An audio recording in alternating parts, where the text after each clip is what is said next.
கடந்த 13 ஆண்டுகளாக சாலை ஓரம் மீன்கடை வைத்து பிழைப்பு நடத்தும் தலித்தின பெண்மணியின் கடை அகற்ற கோரி மிரட்டும் அமைச்சர் அனிதா ராதாகிருஷ்ணனின் உதவியாளர் அல்லது வேண்டப்பட்டவர் அல்லது திமுக பிரமுகர்.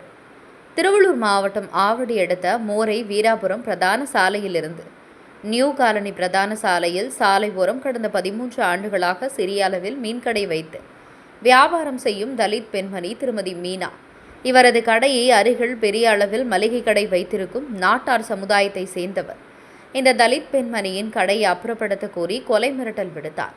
கடந்த 7 ஆண்டுகளாக அப்பகுதி ரவுடிகளை வைத்தும் அரசியல்வாதிகளை வைத்தும் தன்னுடைய வாழ்வாதாரத்தை சீர்குலைக்க அந்த நபர் நடவடிக்கை மேற்கொண்டு கொலை மிரட்டல் விடுத்து வருவதாகவும் அந்த தலித் பெண்மணி தனது ஆழ்ந்த துயரத்தை தெரிவித்தார்.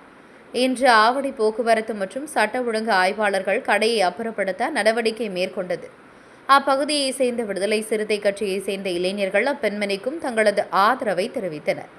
சாலையோரத்தில் தனது அன்றாட வாழ்க்கைக்காக தனது மகள் படிப்புக்கு நடத்தும் கடை இந்த தலித் பெண்மணியை அதிகார துஷ்பிரயோகம் செய்து அகற்ற நினைக்கும் அதிகார வர்க்கத்தை அரசு கண்டித்து பெண்மணிக்கு நிலையான இடத்தை வழங்க வேண்டும் என்றும் அப்பகுதி பொதுமக்கள் கோரிக்கை விடுத்தனர். 13 வருஷமாக நான் இதுதான் எனக்கு தொழில். இதில் இது வந்தால் தான் சார் எனக்கு சாப்பாடு, வேறு எதுவும் கிடையாது. எங்கள் வீட்டுக்காரர் குடிக்காரன், அதனால எனக்கு 10 பைசா பிரயோஜனம் கிடையாது. நான் இப்போ போயிட்டு என் பிள்ளைங்களை காப்பாற்றுறேன் சார்.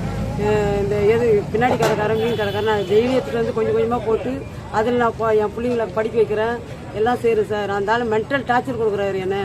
அடிக்கடிக்கு இல்லைன்னா கத்தியில் வெட்டிடுவேன், அடிக்கடிக்கு ஃபோட்டோ எடுத்து அடிக்கடிக்கு ஸ்டேஷனில் கம்ப்ளைண்ட் கொடுத்து எனக்கு அசிங்கம் பத்துறாரு சார். நான் இருக்கிறதா சாவதான்னு எனக்கு ஒன்றுமே புரியல சார்.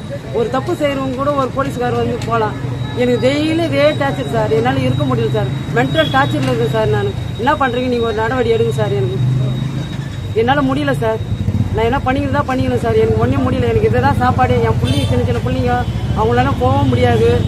நான் என்ன பண்ணுறதுன்னு ஒன்றுமே புரியல சார். நான் டெய்லியும் ஒரு 10 கிலோ மீன் தான் எடுத்துன்னு வந்து சார் விற்கிறேன். ரொம்ப மீன் கூட விற்கல. அதில் அவன் ரொம்ப டார்ச்சர் பண்ணுறாரு. அவர் அடிக்கடிக்கு போலீஸ்காரங்க வந்து விடுறதும், கத்தி காட்டுறதும், அது பண்ணுறதும், கெஞ்சி அடிக்கிற பசங்களை காட்டுறதும் செய்கிறதும் காட்டுறாரு சார். எனக்கு பயமாக இருக்குது சார். நான் வாழறதா என்னன்னு எனக்கு ஒன்றுமே புரிய மாட்டேங்குது சார். நீங்கள் ஒரு நடவடிக்கை எடுங்க சார். எனக்கு